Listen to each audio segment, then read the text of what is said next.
সুনামগঞ্জের সীমান্ত এলাকায় চোরাকারবারির গুলিতে এক বিজিবি সদস্য আহত হয়েছেন। এ ঘটনায় একটি ট্রলার ভর্তি 33টি ভারতীয় গরু সহ বিভিন্ন দেশীয় অস্ত্র জব্দ করেছে বিজিবি।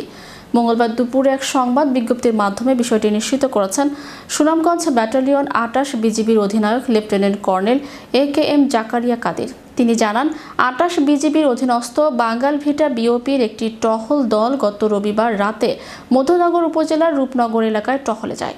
এ সময় ওই স্থান দিয়ে চোরাকারবারিরা ট্রলার ভর্তি ভারতীয় গরু পাচারের চেষ্টা করলে টহলে থাকা বিজিবি সদস্যরা তাদেরকে বাধা দেয়।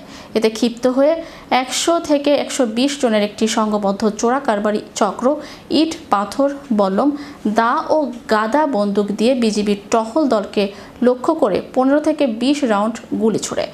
এ সময় চোরাকারবারিদের গুলিতে মোহাম্মদ আখিরুজ্জামান নামের এক বিজিবি সদস্য গুরুতর আহত হন।